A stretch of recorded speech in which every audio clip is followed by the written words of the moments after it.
বিএনপির মহাসচিব মির্জা ফখরুল ইসলাম আলমগীর বলেছেন, তরুণ প্রজন্মকে লেখাপড়ার দিকে বেশি গুরুত্ব দিতে হবে। শুক্রবার বিকেলে মুন্সিগঞ্জের ফিরাজদি খানে ঢাকা কলেজের পুনর্মিলনী অনুষ্ঠানে সাংবাদিকদের সাথে আলাপকালে এই কথা বলেন তিনি। এ সময় তিনি ঢাকা কলেজের স্মৃতিচারণ করেন। মির্জা ফখরুল বলেন, তরুণ প্রজন্ম এখন অনেক বেশি প্রযুক্তির সাথে সম্পৃক্ত এবং অনেক বেশি জানে, কিন্তু এই জানাটার শেষ নেই। এ কারণে তরুণ প্রজন্মকে লেখাপড়ার দিকেই সবচেয়ে বেশি গুরুত্ব দিতে হবে।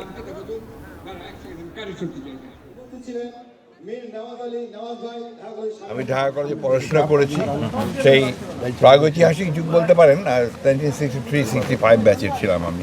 সব মিলিয়ে কিন্তু ঢাকা কলেজের লাইফ জীবনটা আমার জন্য অত্যন্ত আনন্দময় ছিল এবং আমার একটা চমৎকার একটা শুরু হয়েছিল আমার ভবিষ্যৎ জীবনে। তরুণ প্রজন্ম এখন অনেক অ্যাডভান্স, তারা অনেক বেশি প্রযুক্তির সঙ্গে সম্পৃক্ত, অনেক বেশি তারা জানে, কিন্তু ওই জানাটার কখনো শেষ নাই। এবং যে কথা বলতে যাচ্ছি যে সবচেয়ে বেশি তাদের লেখাপড়াটার উপরেই সবচেয়ে বেশি গুরুত্ব দিতে হবে।